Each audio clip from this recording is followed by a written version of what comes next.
Então vamos falar disso aqui, né? Vamos ter que falar. Contrato, né, fia? Vamos ter que falar.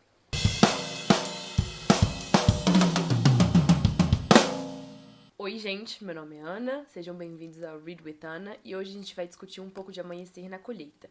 Só que antes, esse vídeo aqui vai ser primeiro um reading vlog, então no começo vai ter várias cenas minhas, lendo, um pouco caóticas e bagunçadas à medida que eu lia. Mas se você quer ver apenas a resenha e a minha opinião do livro e todas as partes mais técnicas da coisa, pode pular pra frente, eu vou deixar aqui, até onde você tem que pular. Pra você ver só a minha opinião sobre o livro e não passar por todas as etapas do luto comigo. Tá bom? Nos vemos daqui a pouco.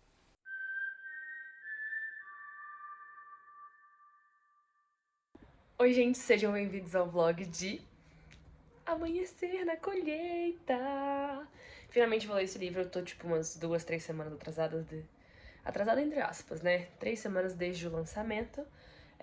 E vai ser um vlog bem caseirinho, vocês podem ver, eu estou feia, estou com creme de espinha na cara, estou descabelada. Mas é essa skin que eu tenho pra oferecer enquanto eu leio. Então, eu geralmente leio assim, confortável. E aí vocês pegaram um boicote de lente, porque eu fico preguiça de tirar, mas eu ainda vou tirar ela em algum momento. Enfim, não tomei nenhum spoiler até agora, acredite se quiser. Mas, esse será um querido vloguinho de leitura. Eu tô muito animada pra esse livro aqui, eu sinto que ele pode mudar a minha vida, como tudo que a Suzanne Collins escreve. Eu lembro de eu ter sentimentos mistos quando eu terminei Cantiga de Pássaros e das Serpentes. Eu lembro de terminar e ficar meio tipo, não sei o que eu achei. Mas, no final das contas, eu acho que eu dei uma nota menor do que ele merecia.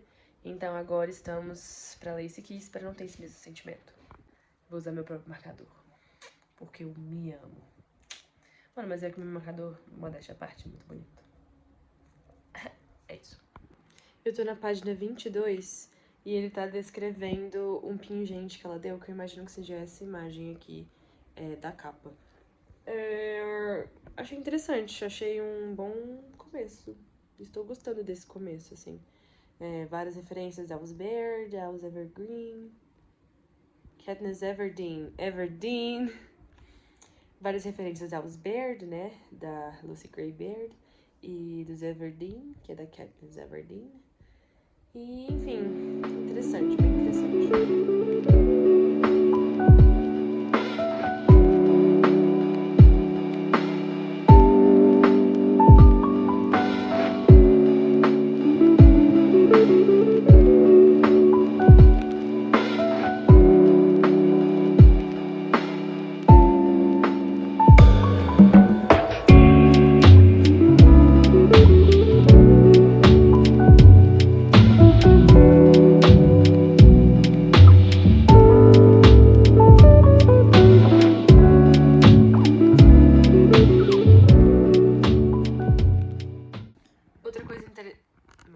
Outra coisa interessante que eu acho é que a galera do bando sempre tem nomes compostos. Então é a Lucy Gray, é a Eleanor Dove, é o Tam...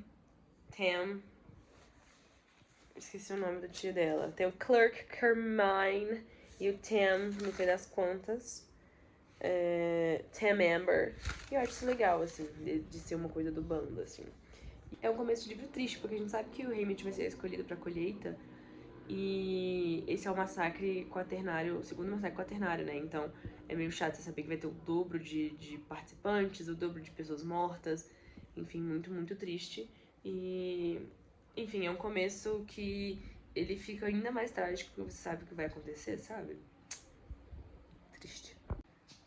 Mais updates. Eu tinha visto o cast saindo, né, até agora. Eu tinha visto que a McKenna Grace estava como uma fulana. E eu achei que era essa Mary Lee que ele encontra.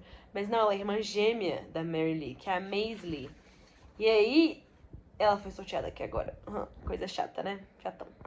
E, tipo assim, o Haymitch tá aqui falando, né, que a Maisie é, tipo assim, uma das meninas ricas da cidade, que geralmente é o povo rico e da elite, considerando que são todos pobres, né, eles são todos do Distrito 12. Mas que, tipo, geralmente a elite do Distrito 12 não é sorteada, porque eles têm menos tésseras dentro, eles têm menos tésseras, né, menos nomes na colheita, mas ela foi sorteada assim mesmo. E aí eu fico pensando, né, tipo assim, ela achava que ela era, tipo, a elite intocável, E ela descobre que ela não é. E como que isso é tão significativo na nossa sociedade, tão significativo no nosso cenário atual. E é muito aquela música de Hamilton que é Death doesn't discriminate. Death doesn't discriminate between the sinners and the saints. Eu não sei a letra dela direito, mas Aaron Burr já tinha dito: a morte não discrimina. E infelizmente Maisley está cotada para nos jogos. Eu tô começando a ficar nervosa porque eu sei que o Haymitch vai ser sorteado a qualquer momento. E eu sei que ele vai ser o último a ser sorteado.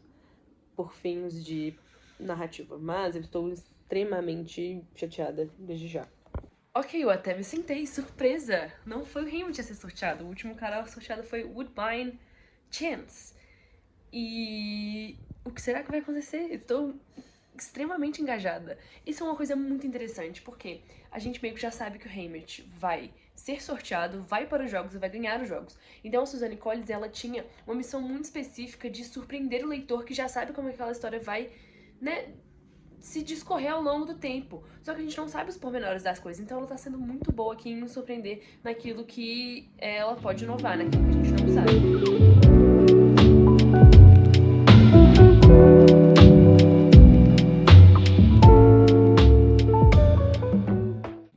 Ok, gente, eu li pouco, eu li 42 páginas, eu tive que parar pra ver o episódio de The Last of Us que saiu com a minha irmã.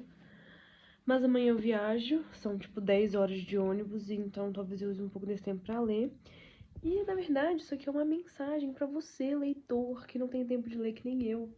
Tá tudo bem, entende? De pouco em pouco a gente termina um livro. Eu, por exemplo, leio mais por audiobook do que por livro físico, porque eu não tenho tempo de sentar e ler o livro.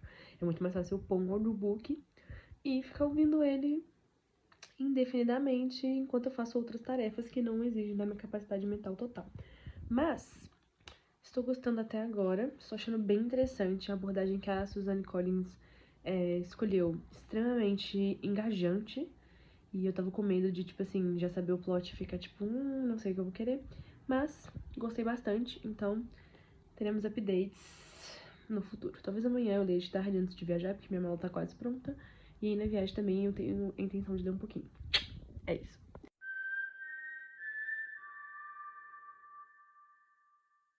Eu voltei! Uhul! Seguinte, eu falei que eu ia ler na viagem, eu não li na viagem. Eu fiz tanta coisa na viagem, não tive tempo de ler, não abri nenhuma página desse livro durante a viagem. Mas cá estamos nós para ler um pouco mais. Então venha comigo enquanto eu trago updates sobre isso. Um beijo! Gente, eu li bem pouquinho, mas eu tô bem cansadinha. Aí eu vou parar. Eles nem chegaram nos jogos ainda, eles estão no trem, indo... Nossa, meu coração. Eles estão no trem pra ir pra capital.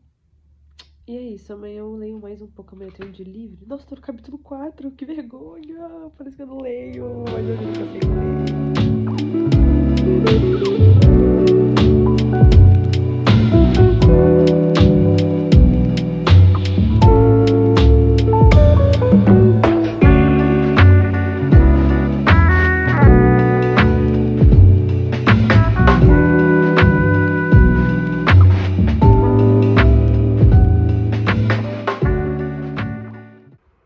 Sou muito fã da Maisley já, ela é uma megera e as pessoas da capital merecem uma megera, merecem alguém que vai fazer, nem que seja um pouquinho a vida deles um pouco mais infeliz.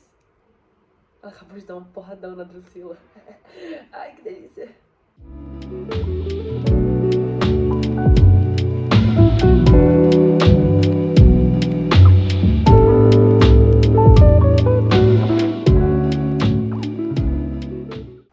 Temos referência ao broche do Tordo. Não imaginei que isso fosse acontecer, completamente inesperado. Eu sei que são muitas referências, talvez seja um pouco de fanservice demais, mas eu achei interessante a abordagem que eles trouxeram pra cá. Oi, gente, novo cenário, novo momento. Eu vim buscar minha irmã no treino dela, tô esperando, então vamos ler mais um pouco. Tô muito triste com o fato da Luella ter morrido. A Suzanne Collins, mesmo com poucas páginas, né, com 100 e poucas páginas, ela já conseguiu me fazer me apegar a Luella, e aí a Luella foi de base, foi de arrasta, e isso é uma tremenda infelicidade. Mas é o que temos. Tô virando muito fã da Maisley. Eu acho que ela é, tipo assim, uma loba. O Wyatt, eu acho que ele é bom, mas... Vamos ver, eu ainda não sei. Eu sinto que ele pode ser traidor. Eu sinto que ele pode ser faceiro, sorrateiro. Então estaremos de olho. E é isso. Obrigada. Gente, enfim, tipo assim... Eu acho que é uma abordagem muito interessante. Porque, tipo... Eu falei isso várias vezes já, mas é muito diferente você ler um livro já sabendo que o Haymitch vai ser o vencedor dos jogos. Se bem que a gente sabia que a Katniss ia ganhar e que a Lucy Gray ia ganhar. Mas, ainda assim, é muito diferente, tipo, você se apegar a esses personagens e tal. E... Enfim, o Plutarch é um personagem muito interessante nesse livro, porque ele é muito ator, assim, é muito interessante de ver o jeito que ele lida com tudo, o jeito como desde aqui ele quer desmantelar, né, a estrutura dos distritos, né, a capital contra os distritos. No entanto, como ele é, né, um só, ele não conseguiu. Mas que 25 anos depois, com a Katniss, ele consegue, sabe? Muito interessante.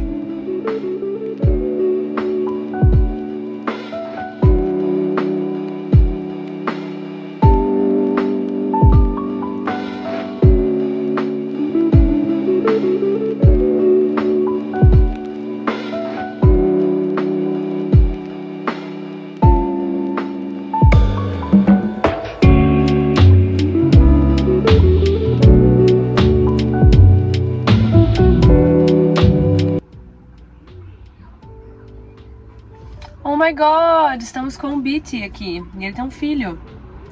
Muito triste. Muitas camadas, muitas coisas. Muito triste.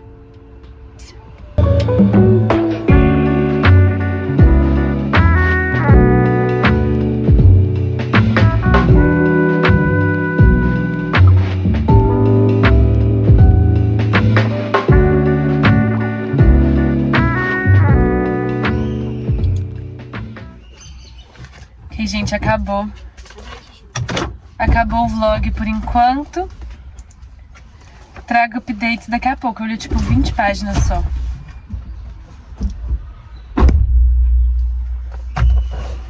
Tchau!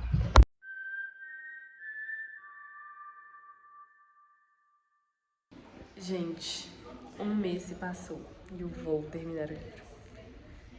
Vem aí.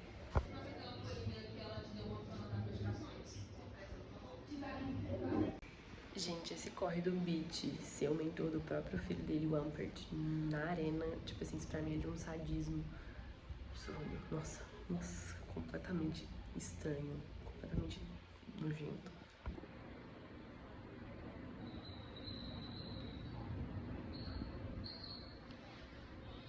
Meu Deus, a Luella. Será que vamos terminar ele de uma vez por todas? Tão aquecedor ali. Porque tá muito frio, tá fazendo tipo 8 graus em BH. Mas eu tenho intenção de terminar esse livro aqui agora. Neste minuto. Vamos.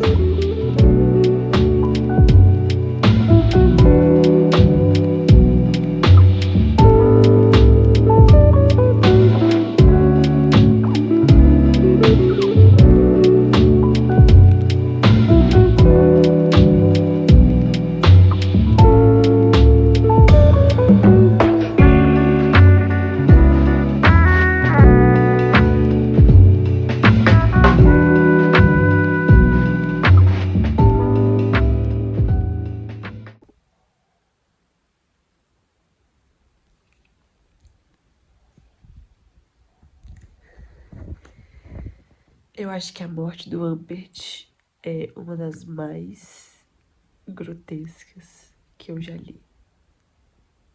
Tipo, honestamente falando, o que aconteceu? Eu tô toda arrepiada. Toda arrepiada. Sangue de Jesus, viu? Eu já simpatizava com o Beat, mas... Porra. E esse pedaço aqui, ó. A intensidade do meu fracasso me atinge. Quem eu penso que sou Porque achei que poderia mudar alguma coisa. Quem poderia inventar a capital com toda a sua potência e impedir os Jogos Vorazes? Eu, um garoto de 16 anos do distrito mais lixo de Panem? Com pouco estudo e nenhum talento verdadeiro, eu não tenho nada além de uma boca grande e uma noção inflada da minha própria importância. Muita espuma e pouca cerveja. E quem impediu? A capital? Uma garota de 16 anos do pior distrito de Panem. Chegamos na parte da Maisley dando um tiro de zarabatana no panache. E é muito louco ler essa cena depois de estar, sei lá, no Tumblr de 2014, por sei, talvez no Tumblr de 2016, vendo as imagens daquele fanfilme que fizeram e depois ir no YouTube ver aquele fanfilme e saber exatamente que cena é essa, exatamente como ela aconteceu. Não exatamente, né? Porque o fanfilme não foi exatamente o jeito que a Suzanne Collins descreveu, mas é muito legal saber que algo que pra mim foi tão importante na minha vida enquanto leitora está existindo aqui. Muito legal, muito legal. Tá realmente muito frio, por isso tá fazendo barulho ali, mas acho que não vai dar pra terminar. Eu tô já com sono e eu não sou o tipo de leitor que vira à noite domingo. Mas amanhã eu vou acordar cedo e minha intenção é terminar. Yeah, boa noite! Outro dia com um pouco de rinite e reação alérgica. Mas eu viajo pra Bienal hoje. Minhas coisas estão todas aqui. E eu acho que falta uma hora pra eu ainda ir pra rodoviária. E aí eu resolvi terminar esse livro. Agora. Nesse minuto. Eu vou terminar esse livro, tipo, nesse minuto. Falta, sei lá, 50 páginas. É agora ou nunca. Estamos na parte do penhasco.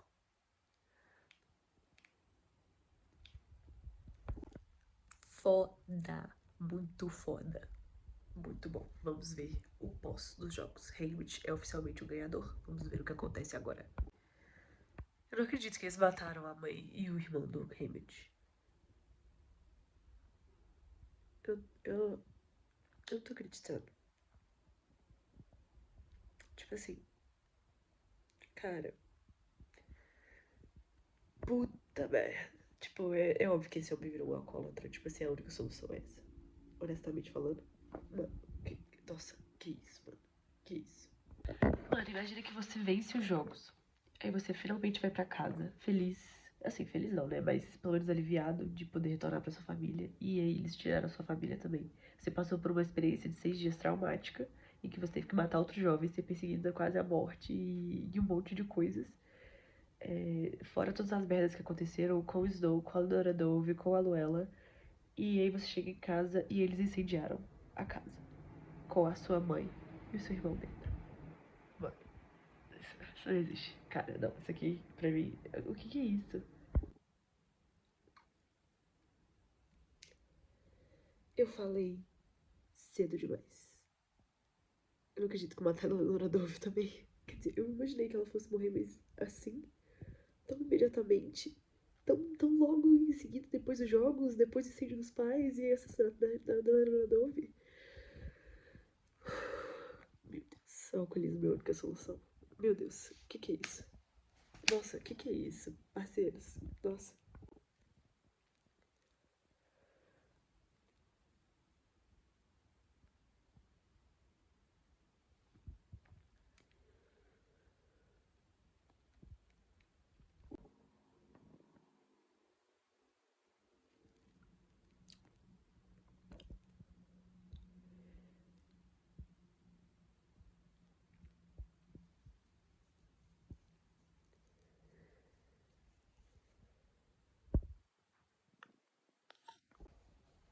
Acabei. Foda. Epílogo foda. Final foda. Muito triste. Muita tristeza. Eu vou dissertar sobre o livro quando eu voltar de viagem. Mas eu acho que eu vou dar umas 4 estrelas e meia. Foi excelente o livro. Eu gostei mais dele do que eu gostei de Cantiga dos Pássaros e das Serpentes. E é isso.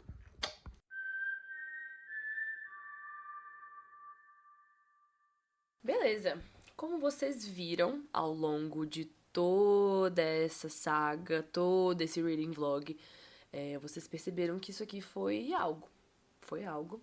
Na minha opinião, é um dos melhores livros da Suzanne Collins. Eu não sei se é comparável a Jogos Vorazes, a trilogia de Jogos Vorazes, principalmente porque Jogos Vorazes lançou em 2008. Muitas das coisas que existem hoje não existiam naquela época.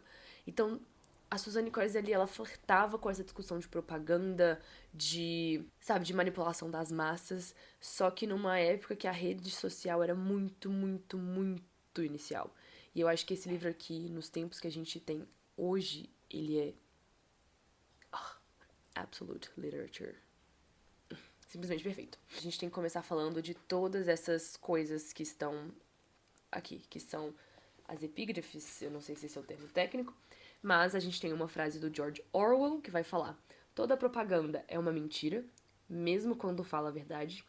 Acho que isso não importa, desde que se saiba o que se está fazendo e por quê.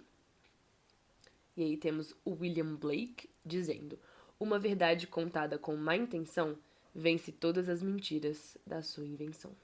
Temos também duas citações do David Hume, que vai ser muito importante para essa história, que é: nada parece mais surpreendente para quem observa as relações humanas com um olhar filosófico do que a tranquilidade com que muitos são governados por poucos, e a submissão implícita com a qual os homens resignam os próprios sentimentos e paixões aos governantes. Quando perguntamos de que forma essa coisa espantosa é alcançada, descobrimos que, como a força está sempre do lado dos governados, os governantes não têm nada para apoiá-los além de opinião. Portanto, é com base em opinião que o governo é fundado. E essa máxima se estende tanto aos governos mais despóticos e mais militares, quanto aos mais livres e mais populares. E aí também tem, que pra mim é a frase que mais impacta esse livro, que é: o sol não vai nascer amanhã, não é uma proposição menos inteligível, nem implica mais contradição do que a afirmação de que vai.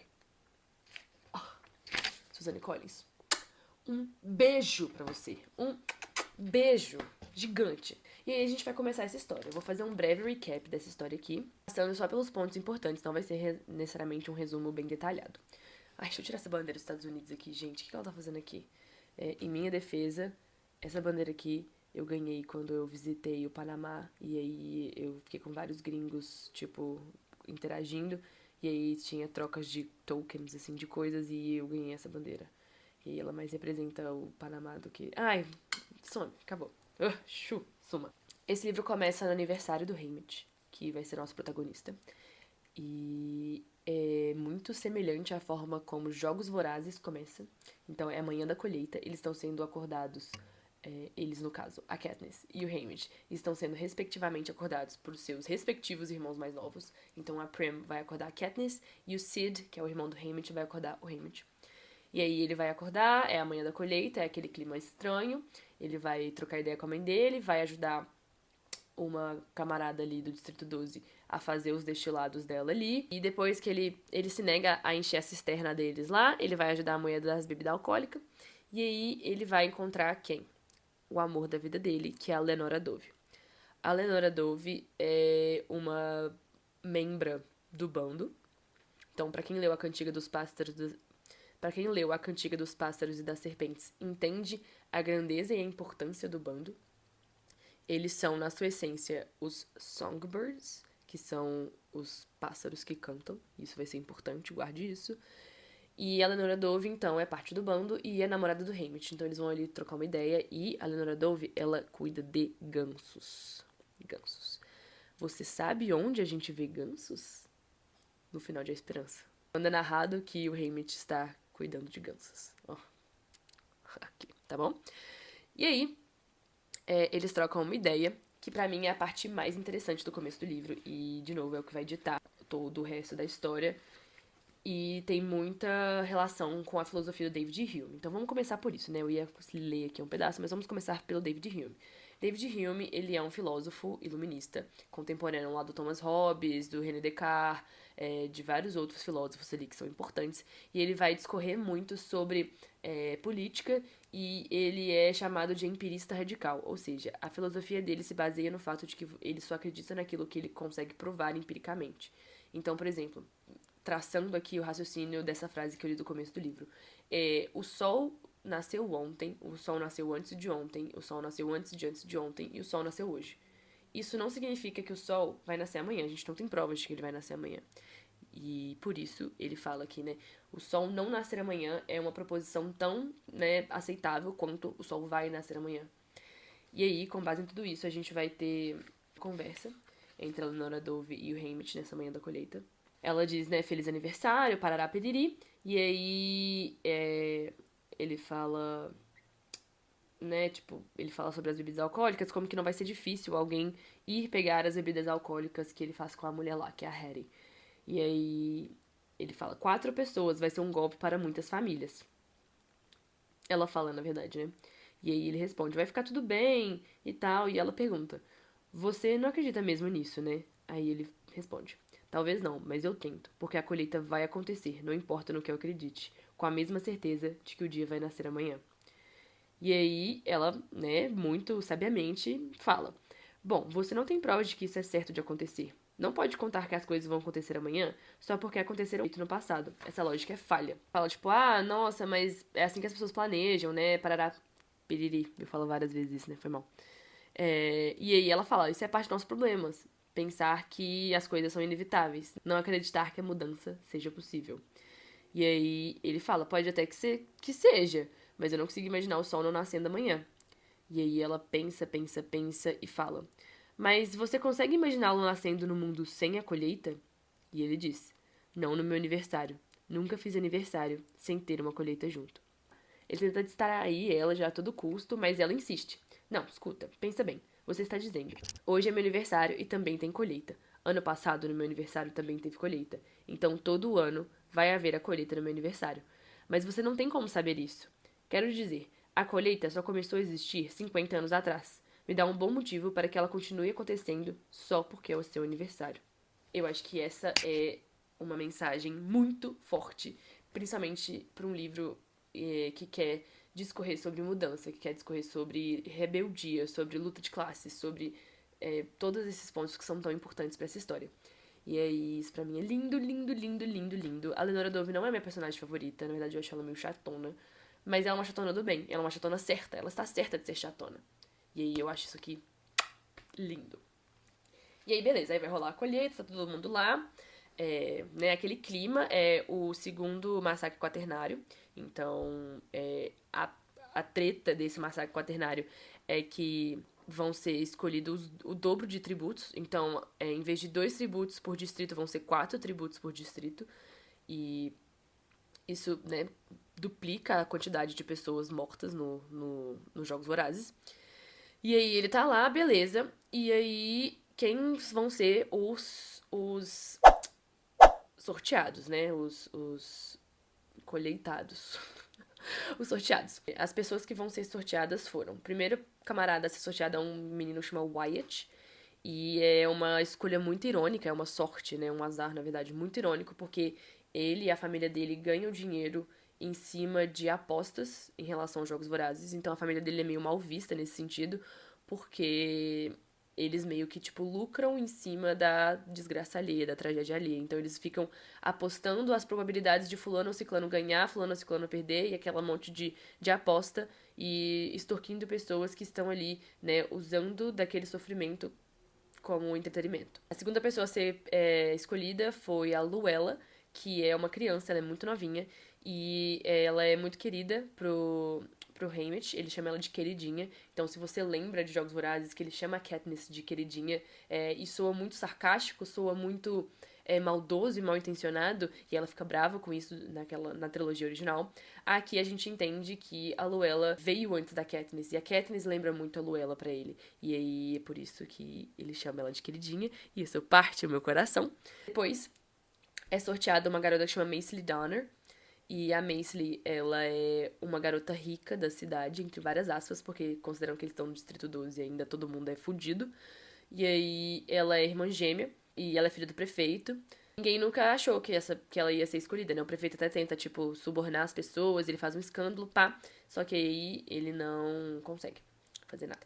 Então, o último camarada a ser sorteado é um menino chamado Woodbine Chance, que ele não aceita muito bem o fato de que ele foi escolhido e sorteado, então ele foge, ele corre. E aí os pacificadores meio que, tipo, impedem ele, né? E, né, ele morre, só que nisso a família dele vai lá, tipo, né, em pânico no meio do caos. E aí, no meio do caos, a Lenora Dove se enfia. Ela é esse tipo de pessoa que não aceita injustiças, que vai se meter em qualquer tipo de injustiça que ela encontrar. E aí ela vai, se mete, e aí o Haymitch, por consequência, vai lá se meter atrás dela, tentar salvar ela do pacificador. E aí eles falam, a sua punição por ter se envolvido é ser sorteado. E...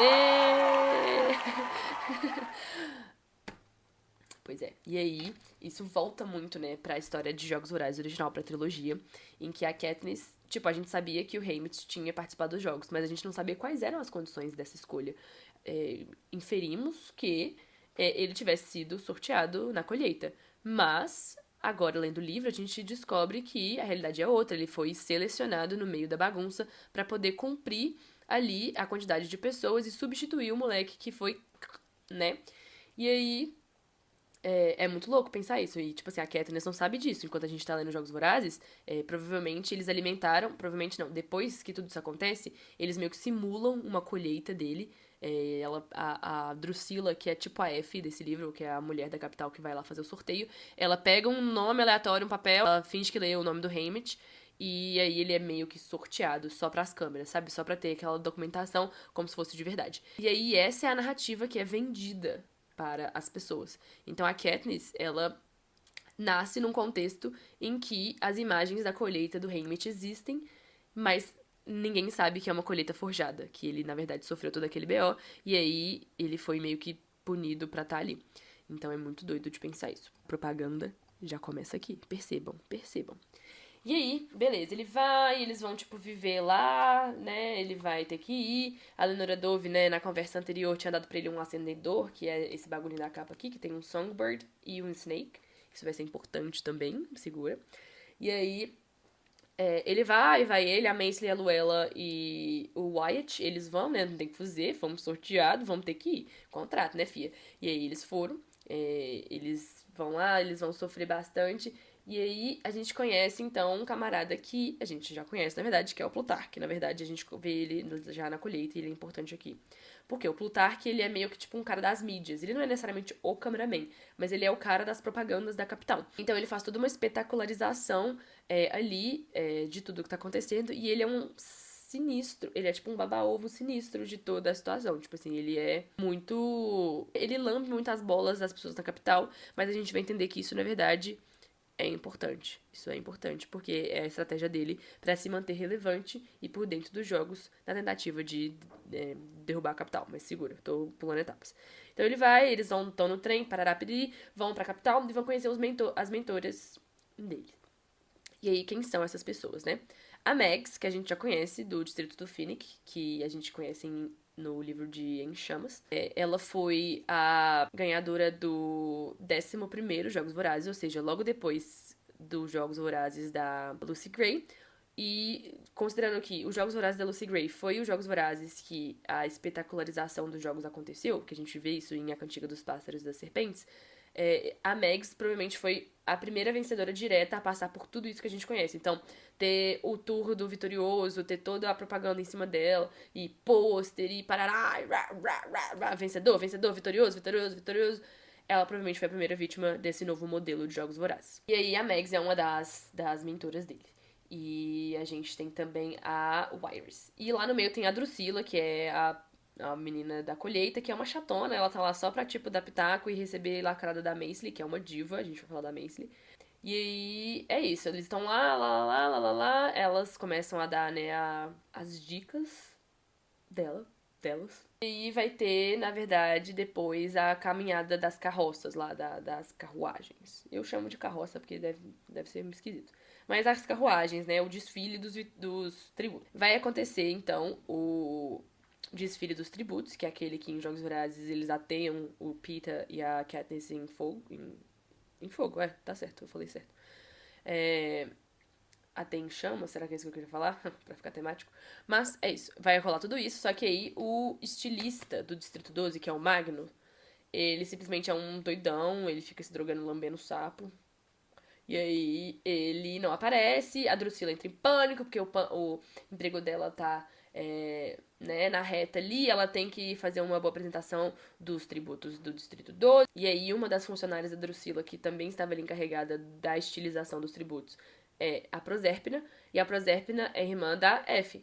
E aí ela chama a F traz um monte de roupas que ela achou lá e veste as pessoas. Então é tipo uma cameo, assim, é tipo um easter egg da F nessa história. E é interessante a gente ver como a F ela é mais velha que o Haymitch. Então, tipo assim, no filme e no livro também, eu acredito, dá a entender muito de que a F é da idade do Haymitch, ou mais nova que o Haymitch, mas aqui a gente vê que ela é mais velha que ele. Não que isso importe, é só um detalhe que eu reparei. Enfim. E aí, beleza. Aí mandam eles pros desfiles, eles estão lá na carruagem, na carroça lá, tá. Rola um problema lá, eu não vou dar detalhes, rola uma confusão, derruba a carroça do Distrito 12 e quem morre nessa confusão? A pequena Luella. A pequena Luella. E aí o Haymitch fica puto da vida, ele fica fulo, e aí ele, tipo, meio que desafia o presidente Snow, ele pega a cabeça dela toda aberta, assim, tipo, ele desafia o presidente Snow que tava lá em cima na arquibancada assistindo tudo isso. E aí ele pensa, agora fudeu, né, eu caguei aqui, eu fui desafiar o presidente Snow, me fudi. Aí, né, eles vão ter que passar por isso, a Luella morreu, todo mundo ficou chateado, mas o show tem que continuar. Então eles vão ter aquelas sessões de treinamento que a gente também vê em Jogos Vorazes. E é aí que o Haymitch conhece o Beetee, que a gente conhece em Chamas também, que é a dupla da Wiress, que está sendo mentora dele aqui. E aí o Beetee, ele também é bem mais velho, a gente consegue perceber que ele é bem mais velho do que o Haymitch, por exemplo. E aí o Beetee meio que tá ensinando ele a umas paradas com as batatas lá. O Haymitch pergunta, né, quem que ele tá mentorando, e ele fala, o meu filho. Eu sou o mentor do meu filho. E aí a gente descobre que o Beetee, ele já tinha tentado dar um golpe na capital. Ele tinha tentado passar a perna ali, puxar o tapete. Ele achou que ninguém sabia. Só que um belo dia ele está na colheita. E o nome do filho dele é chamado na colheita. E aí ele percebe que ele foi descoberto. Só que ele é muito valioso, ele é muito inteligente. Eles não podem simplesmente ele. E aí eles resolvem puni-lo. Como? Mandando o filho dele para os Jogos Vorazes e obrigando ele a ser o mentor dessa criança. E o molequinho, mano, ele chama Ampert. E ele é a criança mais carismática do mundo. Tipo assim, ele é tão inteligente, ele é tão bem conversado, ele é tão querido. E aí você vê que o Beetee sabe, ele sabe que esse moleque vai morrer. Tipo, não tem como essa criança ganhar. E ele tá tendo que passar por aquilo ali. Só que aí ele fala, pô, se o meu moleque vai morrer, vou fazer valer a pena. Vou mandar um recado. E aí, ele meio que, tipo, tem um plano com o filho dele de que existe, tipo, um gerador com água embaixo da arena, que é o que mantém, tipo, a arena funcionando. E a ideia é explodir esse tanque de água. Ele convida o Haymitch a participar.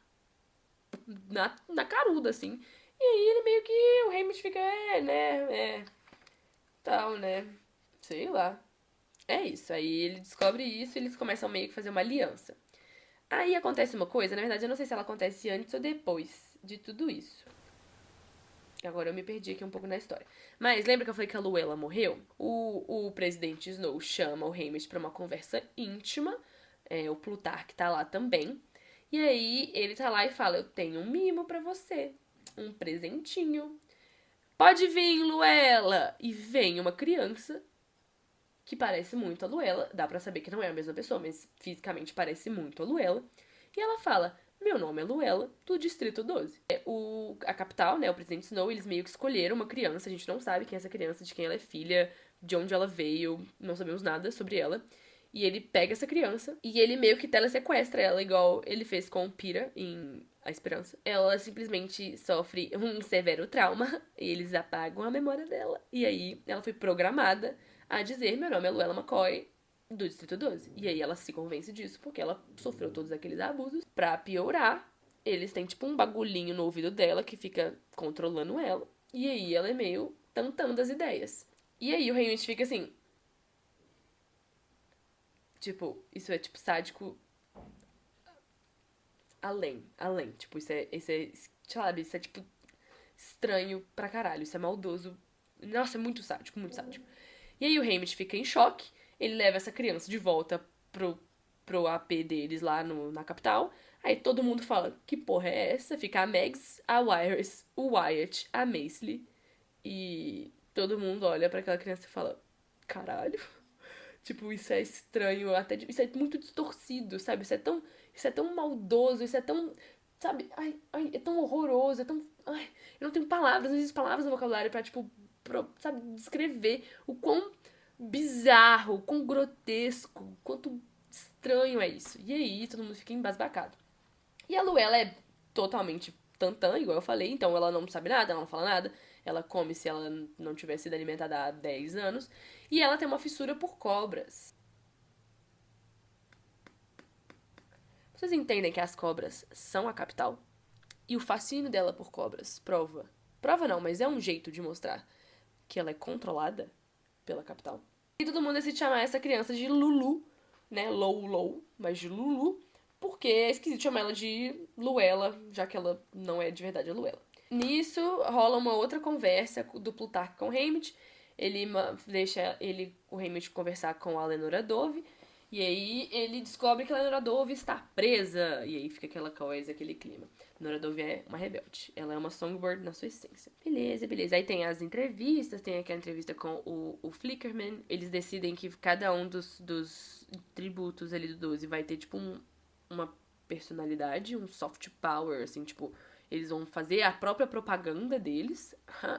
Então, tipo assim, eles estão tentando tomar controle sobre a narrativa, pelo menos em relação a eles mesmos. E aí, o Haymitch decide que ele vai ser, tipo, um danadinho, sabe? Um sarcásticozinho. É isso que ele faz. Então, ele vai lá no Caesar, ele vai e tem várias, tipo, tiradas, e ele tenta ser engraçadinho e tarará. E ele fica com isso. E antes disso também, quando ele vai fazer, tipo, aquele teste com os idealizadores dos jogos, ele tira a nota 1. Ou seja, tipo, é a pior nota. Lembra que a Katniss tirou 11? Isso é 2, né? Mas 11 de 12. A Katniss, tipo, deu aquele tiro de flecha na maçã e, sabe, surpreende todos os idealizadores que estavam ali. O Haymitch, na hora de fazer isso, ele se fode e ele tira a nota 1. Eu não sei se as coisas estão necessariamente dessa ordem, tá, pessoal? Vou me desculpar aqui.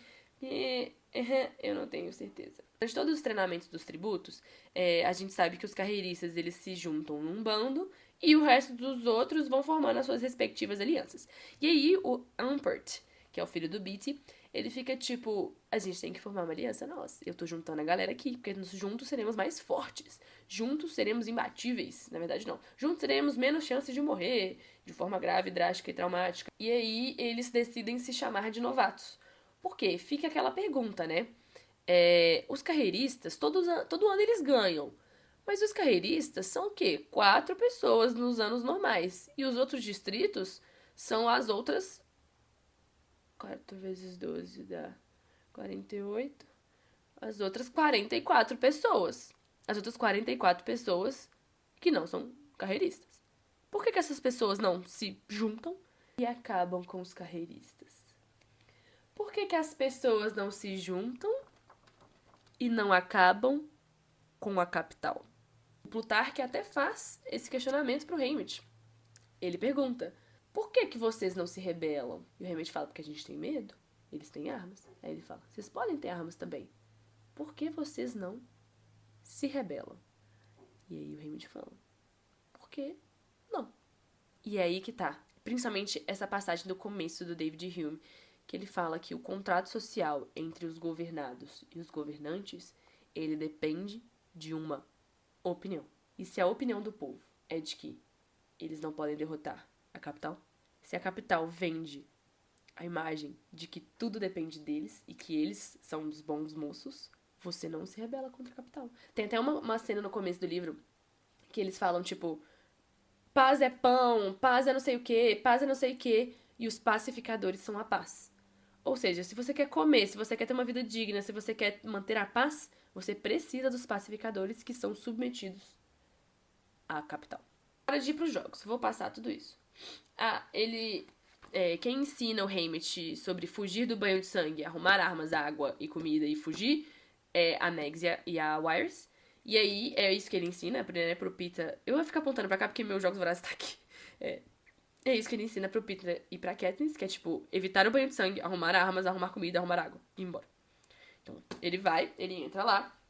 E aí ele decide que ele já fez um escândalo.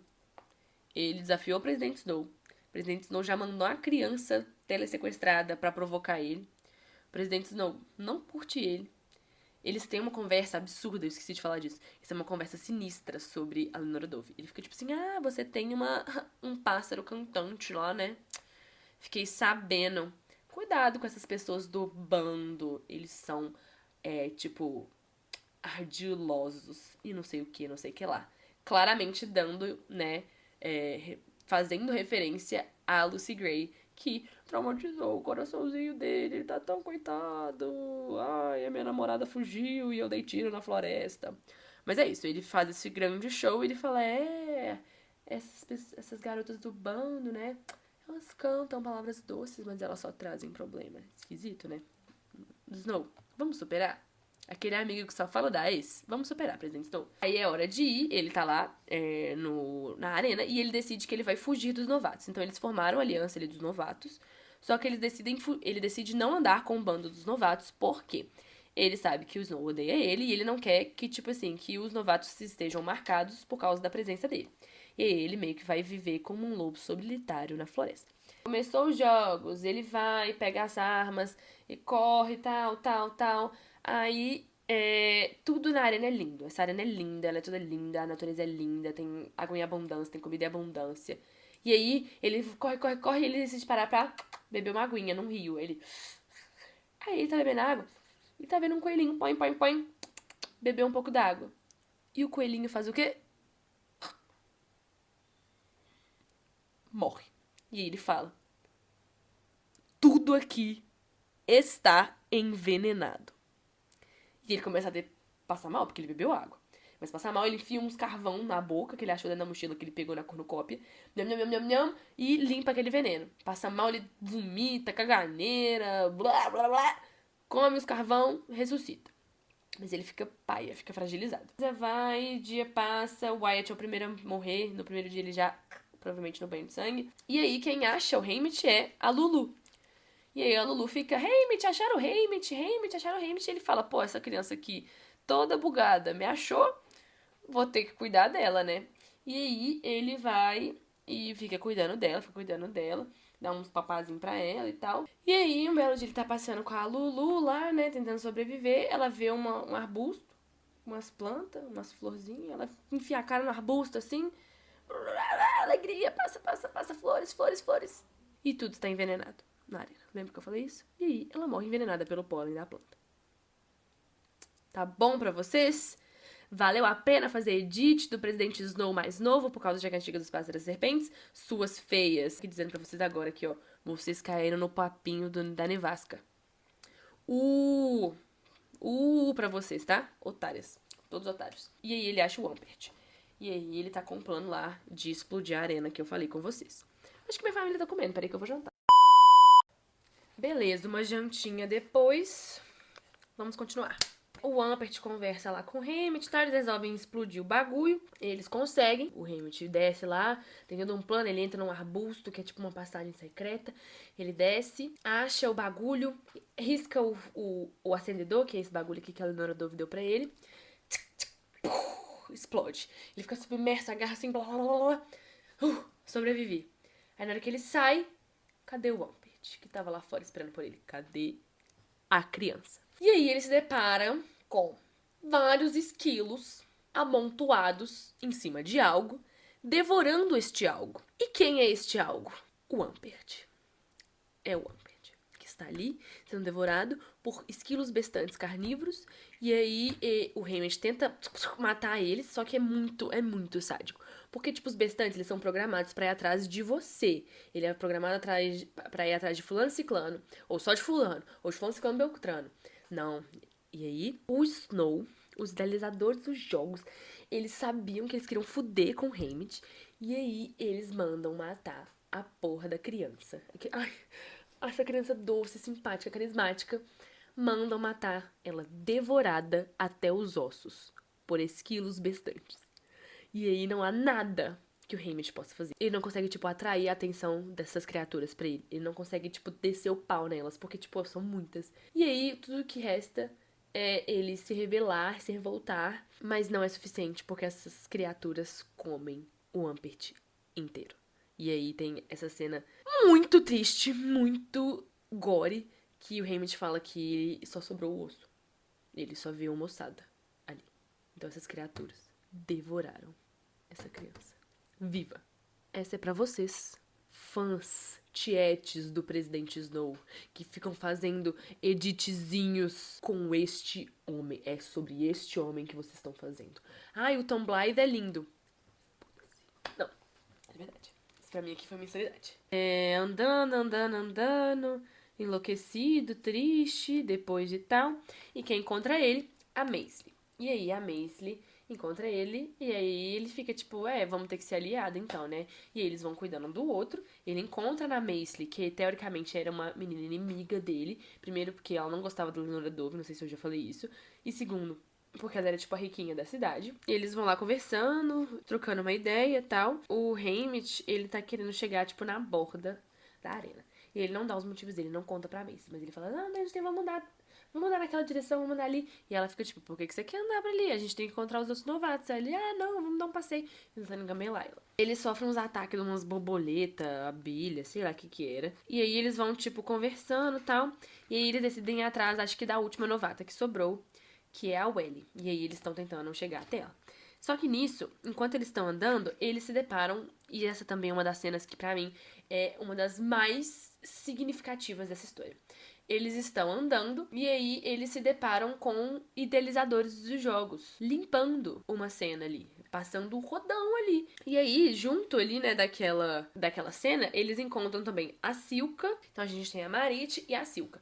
E aí, esses três grupos se encontram. Então vem a Silka e a Marit, que são carreiristas, entre aspas, né? A Marit, na verdade, é do Distrito 4. Vem a Maisley e o Haymitch, e aqui no meio, limpando uma bagunça com esfregão, estão alguns idealizadores dos jogos. E aí todo mundo fica meio perplexo com aquela cena, né? Tipo, essas pessoas estão aqui, dentro da arena. Essas pessoas estão aqui dentro com a gente. Sabe isso, né? Como pode isso acontecer? E aí os idealizadores ficam meio tipo, sumam. E aí a Maisley fala, sumam? A gente vai acabar com vocês. É um encontro muito engraçado de pessoas, porque até dentro da capital existem as pessoas com esfregão. A disparidade econômica, a disparidade de privilégios ali dentro existe não apenas entre os distritos, mas também entre a maior classe. Ainda existe os abaixo da maior classe. E o Plutarque, ele fala isso pro Haymitch. Não sei se eu já falei isso aqui também. Ele fala isso pro Haymitch. Ele fala, nem todos da capital são como os top dos top. São os maiorais. Nem todos são os maiorais. Existe gente que ainda tá fazendo o sujo do sujo. Ainda existe hierarquia dentro dessa sociedade, embora sejamos na capital. A Maisley fica provocando. A Marit fala, ela tem razão, né? Aqui, nesse momento, eu sei que somos nós um contra o outro, mas aqui, nós, tributos contra os realizadores dos jogos, somos nós contra eles. E ela pega o tridente dela e empala um camarada lá, e ele morre. A Maisley, ela tem uma zarabatana com dardos envenenados. Ela pega e faz...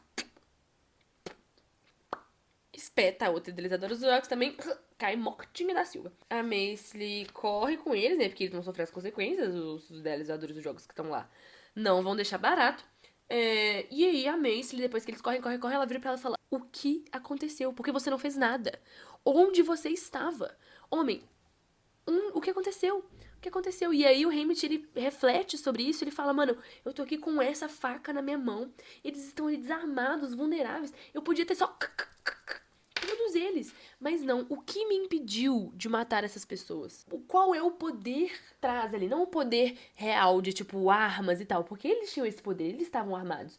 Mas qual é o poder? Qual é a influência, a hierarquia subentendida naquela situação? E aí ele entende que é uma questão de opinião, uma questão de propaganda. Isso é bonito demais, bonito demais. Ele fica chateado, aí ele dá um esculacho nele, e aí eles ficam de bem. Aí eles chegam lá, até o fim da linha onde eles queriam chegar, que é tipo a borda da arena. O Haymitch fala, chegamos. Aí a Maisley fala, chegamos. E aí ela fala, e agora? E ele fica, Eu sei lá. A Marit, nesse meio tempo, ela morre, não lembro exatamente como, ela vai de arrasta. Sobra, então, o Haymitch, a Maisly, a Welly, lembra da Welly, que eu falei que era uma das novatas que sobraram, e a Silk. A Maisly fala, então, nós chegamos aqui no final, né, não tem o que fazer, vou ir atrás da Welly. E ele falou, então eu vou ficar aqui. E aí o Haymitch tá lá, né, pensando o que vai fazer, ele chuta uma pedrinha. No ar, tem tipo um abismo, assim, um barranco. E ele chuta uma pedrinha. E a pedrinha volta. Aí ele fala, uai. Aí ele chuta da pedrinha. E ela e volta. E ele fala, caralho, tem um campo de força aqui. Tudo que vai, volta. Não vou cantar o resto da música. Mas é isso. Tudo que vai, volta. É um campo de força que se eu arremesso uma coisa, ele arremessa de volta. E ele arquiva aquela informação. Nisso ele escuta um gritão.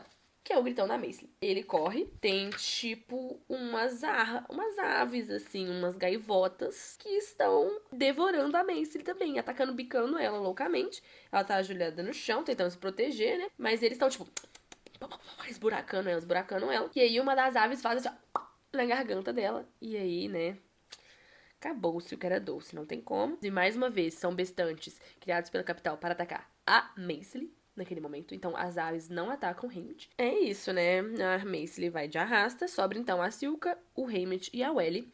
E aí, ele meio que pega a bazarabatana dela ali. Pega o token dela, né? Que é o colar que ela fez lá de emaranhados. E vai atrás da Welly. Ele acha a Welly. A Welly é uma criancinha. Ela tá, tipo, desidratada, desnutrida. Porque tem dias que ela não vê ninguém, que ninguém vai alimentar ela. Ela é uma incapaz, porque ela é muito criança. Ele vai atrás de água, tal, tentando resolver a situação dele. Nisso, ele deixa ela guardada, tipo, escondida, enquanto ele vai buscar alguma coisa. Ele deixa ela ali escondida e ele dá a zarabatana da Maisly pra ela e fala, se alguém aparecer, que no caso é a Silka, né, que é a outra opção, se a Silka aparecer, dá um dardada nela, dá um tiro de dardo nela. Ele vai, anda e escuta um grito. Essa é a cena que eu não sei como eles vão fazer isso na adaptação, eu não sei qual é a forma mais, na verdade, menos grotesca de fazer isso. Mas ele volta correndo depois de ouvir o grito e ele encontra a Silka com o machado dela ensanguentado, completamente ensanguentado, e na outra mão ela está segurando a cabeça da Welly. Longe do corpo. Ela decapitou a cabeça dela. E aí o Haymitch fica assim, o quê? Mana, você é louca? E aí ela fala, é que ela me atacou. E aí ela me deu um tiro com um dardo. Ele corre, eles caem numa luta, porrada. Ele corre até a beirada lá de onde ele tava. E eles vão dando porrada. E corre. Eles estão, luta. Ele vai, chega na beirada ali do precipício que ele tinha encontrado anteriormente. A Silka lança o machado dela pra acertar ele. Ele meio que desvia, né? Na verdade, que ele cai de joelhos assim e passa em cima da cabeça dele. O machado cai do precipício. A Silka vai correr pra atacar ele de novo. Só que nisso o machado volta e se aloja no meio da cabeça da Silka. E aí ela é cravada por um machado, né? Não tem como sobreviver a isso. Ela bate as botas. E aí o Haymitch fala, é isso. Eu sou vitorioso, mas eu escolho não ser vitorioso. Não vai ter vitorioso nesses jogos. Perceba como minha luz tá morrendo já. Não vai ter vitorioso. Muito semelhante a quem? Katniss Everdeen e Peter Mellark em Jogos Vorazes, quando eles decidem comer as frutinhas. Eles falam, não. A minha vitória não vai ser ponto pra capital. Eu vou, me acabar. E aí o Haymitch falando que vai se acabar, ele tenta se explodir lá, não deixam, levam ele embora. E aí ele fica meio que, tipo, sendo mantido ali em cativeiro, sendo maltratado. E aí, de repente, ele descobre, né, que, tipo, a F meio que cuida dele ali num tempo. Ele se depara com a realidade de que tudo foi forjado. Ele vai ver os cortes que a capital divulgou para as pessoas, né, para o público. E aí ele tem o Villain's Cut, sabe? Que é tipo quando as pessoas do reality, eles montam a história pra contar a história que eles querem e pra alguém ser vilão, o outro ser o mocinho. E aí o Haymitch é o maior exemplo disso. Ele sofre do Villain's Cut e aí ele vê que tudo que ele tentou construir não deu certo. Ele tentou ser empático, sarcástico e toda aquela construção que ele queria ser, ele não consegue ter êxito nessa missão dele, porque a capital forja tudo. A capital tem as imagens e eles mostram as imagens que eles querem, da forma que eles querem, na hora que eles querem. E aí ele vê várias coisas que aconteceram na arena ali que foram mostradas de um jeito pro público, mas que não foi do jeito que aconteceu na arena. E aí ele fica tipo, eles são do mal, né? Eles são paia. E aí, nisso, ele fica puto. Ele é mandado de volta pro Distrito 12. E aí é a hora que vocês deveriam se sentar. Ele volta pra casa. Ele fala, cadê minha família? Ele vê fumaça. Ele vê pânico. Ele vê confusão. Ele vê que a casa dele está sendo incendiada com a mãe e o irmão lá dentro. Essa é uma parte terrível. Essa é uma parte que... foi com Deus. Ai, pobreza miserável. Enfim, essa é uma parte muito triste, porque você acha que acabou. Nossa, tipo, o sofrimento acabou. Graças a Deus, volta pra casa, não, vai, sabe? Vai se livrar dos seus traumas em passos na terapia. E aí, quando ele chega em casa, o Snow incendeia a casa dele com a mãe e o irmão lá dentro. E ele faz de propósito para bater o timing correto do Haymitch pisar no Distrito 12 e a casa dele está pegando fogo. Não tem o que fazer, todo mundo morre. E uma coisa que eu não falei no começo do livro, mas o Haymitch tem 2 melhores amigos, que é o Burdock. Na verdade, acho que fala Burdock. É Burdock na minha cabeça. E o Blair. O Burdock vai ser importante, já vou destrinchar sobre ele daqui a pouco. E aí o Burdock meio que se...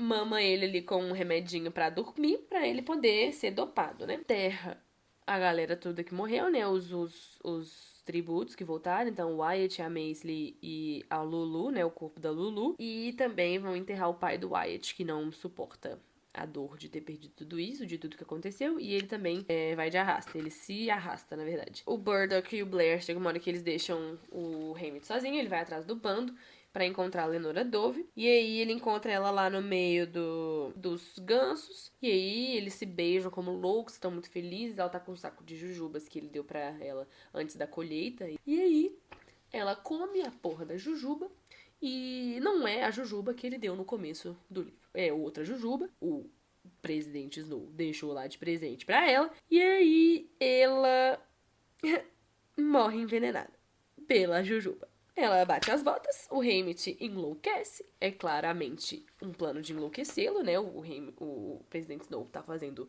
de malicioso mesmo. Ela morre, como se não bastasse, né? Tudo que ele sofreu para ser escolhido, para estar nos Jogos Vorazes, para voltar dos Jogos Vorazes vivo, de ver a família dele morrendo queimada. Eles ainda mataram o amor da vida dele. Ele se muda pra casa dos vitoriosos lá, e aí ele começa a cortar todo mundo da vida dele, porque ele descobriu que tudo que ele toca apodrece, né?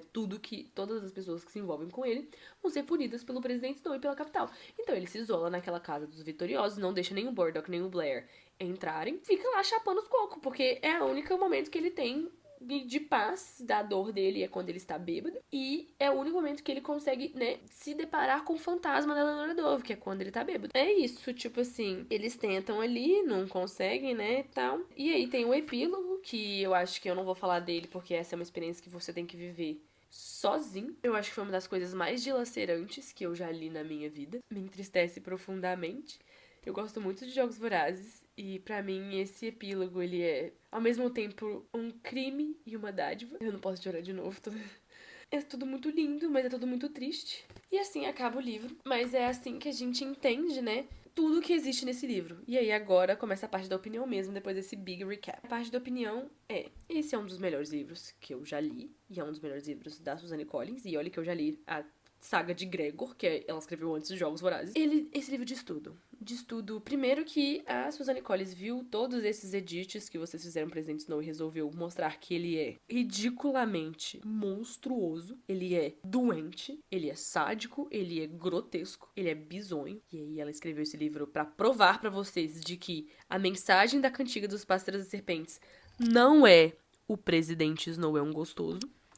Na verdade, a mensagem é outra, completamente diferente. É isso, tipo, pra mim esse livro ele foi impressionante. A Suzanne Collins, ela mais uma vez se consagra como uma das melhores escritoras que eu conheço. É uma mulher que respeita tanto a própria obra que ela faz tudo brilhantemente. Uma coisa legal desse livro é que a gente descobre o nome da mãe da Katniss. Eu falei isso até num vídeo pra outra rede. A mãe da Katniss e o pai da Katniss estão nesse livro, que é o Burdock Everdeen, que na verdade é parente distante do bando, ou seja, isso prova que a Katniss é do bando, de certa forma, e isso torna ela uma Songbird, assim como a Lucy Gray, assim como a Lenora Dove. A Katniss é um Songbird, então todos os Songbirds são rebeldes. E a mãe é a Asterid, e aí tem toda uma questão com os nomes, né? Eu tava vendo um vídeo de uma outra criadora, e aí ela fala isso, que Asterid é um clado biológico, clado, sabe, cladograma da biologia, e aí os Asterids, que são os asterídeos, dentro dele tem umas plantas, e entre elas tem as prímulas, que são as primroses, e os burdocks, que eu esqueci o nome deles em português. Katniss é uma planta, mas não é do clado dos asterídeos, mas é uma planta que você pode comer as raízes, assim como o burdock é uma planta que você pode comer as raízes. E pra mim isso é muito significativo. Na minha cabeça, eu tenho certeza de que o Burdock, vendo tudo que o Haymitch sofreu, ele treinou a Katniss pra sobreviver. Não necessariamente pra sobreviver aos jogos, mas pra sobreviver na vida. Por isso que ela é tão boa de pontaria, por isso que ela é aquele monstro que tirou 11 na fucking apresentação pros idealizadores dos jogos. É por isso que ela é tão importante nessa história. Isso pra mim foi lindo, isso pra mim foi mágico, foi tudo de bom. E é muito bonita essa parte. Eu gosto muito de todas as comparações entre Haymitch e Katniss. Várias vezes isso acontece no livro. Várias vezes. Tem uma conversa que o Plutarch tem com o Haymitch no final do livro. Ele fala, tipo... Eles estão conversando, tipo, isso vai acontecer de novo, essa revolução vai acontecer de novo. O Plutarch fala, tipo, mano, em algum momento do futuro, quando a gente tiver alguém com mais sorte, quando a gente tiver mais armas, quando a gente tiver mais gente do nosso lado, mas principalmente quando a gente tiver alguém no timing certo, uma pessoa com mais sorte, essa revolução vai acontecer. Pode não ter acontecido agora. Não aconteceu com Biri, não aconteceu com você, mas ela vai acontecer quando chegar a hora. Então, isso é muito bonito. Isso é muito interessante. Porque a Katniss, ela foge um pouco dessas protagonistas que são as escolhidas, como Percy Jackson, por exemplo, é, como Harry Potter, por exemplo, é. Ela é uma protagonista completamente comum e foi consequência, né? O protagonismo dela é consequência do tempo certo. Dela ser a pessoa certa, na hora certa, com os meios certos. E é assim, a revolução acontece. Isso é muito legal, isso é muito legal. E toda essa discussão sobre os pássaros e as serpentes, a capital, contra os rebeldes e contra a população comum. Toda essa discussão, pra mim, sobre como o povo não domina o governo. Como que esse contrato social... quando ele é bem feito, quando os governantes, né, eles são pessoas dedicadas ao todo, o contrato social funciona nesses casos. Mas quando a gente tem um governo totalitário, autoritário e, né, muito abusivo, esse tipo de contrato, ele não pode limitar a população de lutar pelos seus direitos e de acabar com essas pessoas. E isso me lembra muito, é uma cena que me marca muito nos filmes de Jogos Vorazes. Eu acho que é A Esperança, parte 1. Que é quando a galera explode a hidrelétrica. Não sei se vocês lembram dessa cena, eu vou tentar botar ela aqui. Mas pra mim essa cena é muito bonita, porque vem a galera andando, os pacificadores estão, tipo, na porta, tons da hidrelétrica armados. E aí a galera vem com umas caixas, eles vêm em bando, e aí os pacificadores começam a atirar na galera, só que eles são muitos, eles são mais do que os pacificadores conseguem atirar. E assim eles correm, os primeiros da fileira vão tomando pipoco, mas os de trás eles vão indo. E assim, eles dão porrada nos pacificadores e eles tomam a hidrelétrica e explodem a hidrelétrica. E isso pra mim é muito significativo. Isso é uma cena que me marca desde sempre. Tipo assim, é uma cena que eu não sei explicar por que ela me marca, mas ela me marca. Enfim, isso tudo foi muito foda, muito foda. Outra coisa que pra mim foi muito triste é ver como a Mags e a Iris foram punidas depois de tudo que o Haymitch fez na arena. A Iris, ela vai sofrer meio que vários abusos que vão deixar ela doidinha do jeito que ela é em Chamas. Ele chama ela até de cucu, né? De cucu, de doidinha. E é muito triste de ver e de saber que isso aconteceu porque ela foi punida pelos jogos do Haymitch. Que ela tava no prime da vida dela. Assim, prime não, ela tinha sobrevivido aos Jogos Vorazes. Mas ela tinha sobrevivido aos Jogos Vorazes e ela devia ter, tipo, sei lá, 18, 19, 20 anos no máximo. E ela perdeu a vida inteira ali, porque eles cagaram com ela e ela ficou biludeteia das ideias, infelizmente. Outro ponto que eu queria falar aqui, que não é nenhuma reflexão nem nada, é apenas Maisie Donner, você amaria conhecer a Johanna. Você absolutamente ia ser muito fã da Johanna. E a Johanna seria sua fã também. Na verdade, é o contrário. A Johanna seria sua fã porque você seria mais velho do que ela. Mas absolutamente impecável. Ah, uma coisa que eu queria muito falar. Muito se diz sobre o Peeta ser um inútil, ser um otário, ser um bunda mole, ele não tem nada pra fazer, quem faz tudo é a Katniss, que dá tiro, porra de bomba. Mas este livro aqui te mostra a importância de construir a narrativa que mais te auxilia. Te mostra como, na verdade, dominar a opinião do público acerca de você é mais importante, às vezes, do que saber dar tiro e flechada. E é nisso que o Peeta é bom. O cara sabe contar uma boa história. O cara sabe virar e falar assim, eu sou apaixonado por uma menina. Pum! E lá veio comigo pros Jogos Vorazes. Aí ele sobrevive. Aí em outros jogos ele fala, eu sou apaixonado por essa menina. Pum! E a gente tá esperando um bebê. Pum! E a gente tá indo junto pros Jogos Vorazes. É bom. E quem diz que o Peeta é tosco? Eu não tô falando pra Ali Hazelwood, tá? Não vamos levantar essa pauta aqui, porque eu defendo ela. Mas vocês, haters, não haters necessariamente, mas não apreciadores da sagacidade deste homem, estão errados. Porque esse homem, ele soube manipular uma população, soube manipular a opinião pública, ele soube manipular a mídia. E mesmo quando a capital tem todo o controle sobre a narrativa, sobre o que vai ser mostrado e como vai ser mostrado, ele ainda assim foi lá e fez. Outra parte muito interessante que a gente vai ter que pensar como isso vai ser adaptado pra adaptação disso, porque quem dá o broche de tordo lá no primeiro livro de Jogos Vorazes pra Katniss é a Madge, que é a única amiga que ela tem. E nesse livro aqui a gente descobre que esse broche de tordo foi feito pelo bando, deu de presente ou vendeu, sei lá, pra Maisie Donner. A Maisie Donner morre nos jogos. E aí, provavelmente, a irmã dela, a irmã gêmea dela, que é a Marilee, acha este bottom, acha esse pin. E aí, quem é a filha da Marilee é a Madge, a única amiga da Katniss. Então, esse broche, ele foi parar na mão da Katniss pela Madge, que é filha da Marilee, que é irmã da Maisie, que ganhou esse broche do bando. Ou seja, é muito legal ver o broche saindo do bando e voltando pro bando, porque acaba que a Katniss é do bando. O Burdock, ele é parte do bando, mesmo que distante. E isso é muito interessante. Isso é muito legal. E aí eu não sei como eles vão adaptar isso, porque no primeiro filme de Jogos Vorazes, tem aquela cena que ela tá ali naquele mercado e aquela velha lá dá aquele broche pra ela. Então eu não sei como que isso vai conectar de fato na história. Mas é isso, eu acho isso interessante. Muita gente achou isso chato, assim, nesse sentido de que, nossa, tudo tá conectado. Quantas pessoas existem nesse país? 5? Todas as pessoas estão conectadas e se conhecem? Mas eu acho que é isso, tipo, eu não acho que a Suzanne Collins... Primeiro que ela queria fazer um fanservice, eu acho que sim, e não é crime fazer fanservice. E eu acho também que ela não tem por que introduzir novos personagens naquela história. Nessa história, pelo menos, que ela queria contar. Ela queria apenas, tipo, passar a mensagem que ela quer passar. Enfim, esse foi o vídeo. Eu não acho que eu tenho mais nada pra dizer nesse momento. Eu acho que eu falei de todos os tópicos que eu julguei relevantes e que eu percebi. Deve ter muita coisa que passou batido por mim ao longo dessa história. Mas esse é um livro extremamente poderoso. Esse é um livro extremamente significativo. Eu acho que a Suzanne Collins, igual eu falei no começo do vídeo, ela se consagra como uma das melhores escritoras dessa geração. Jogos Vorazes com certeza vai ser um clássico. Ele já é um clássico. Eu amo que essa mulher só escreve quando ela quer, sobre o que ela quer, e ela nunca erra. E embora, igual eu falei, né, eu não gostei tanto de A Cantiga dos Pássaros e das Serpentes enquanto eu lia, eu acho que é um livro extremamente perspicaz, um livro extremamente bem escrito, embora algumas pessoas tenham... a mensagem passou batido, né, diante dos olhos de alguns, mas a Suzanne, ela viu isso, ela falou assim, não, vou ter que escrever um segundo livro aqui pra poder, né, provar que o Presidente Snow é um cuzão. E é isso, pessoal, esse livro me destruiu, esse livro, ele fez coisas inimagináveis comigo, ele alterou a química do meu cérebro, deve ter muita mais referência, mais mensagens que eu não consegui pegar. Fiquei até com vontade de reler a trilogia pra poder parear as coisas, mas é isso, minha mensagem final é, Suzanne Collins, você é brilhante, você é uma pessoa que se importa com a sua própria escrita, com a própria história que você escreveu, você pensou, você releu seus próprios livros, mas Suzanne Collins é uma pessoa que você vê que ela escreveu um livro 10 anos atrás e ainda assim, mentira, eu fosse 10 anos, é muito, né?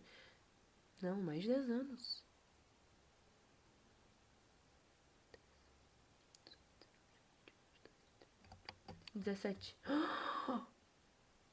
caralho. Suzanne Collins escreveu um livro muitos anos atrás e ela conseguiu conectar todas as coisas. O fio dela é muito linear, é muito bem firmadinho.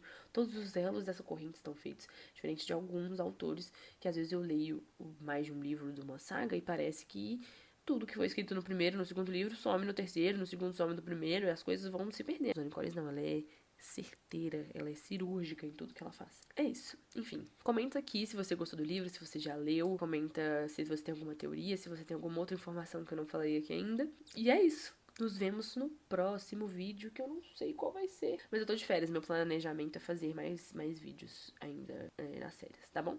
Então é isso. Um beijo, pessoal, e nos vemos na próxima.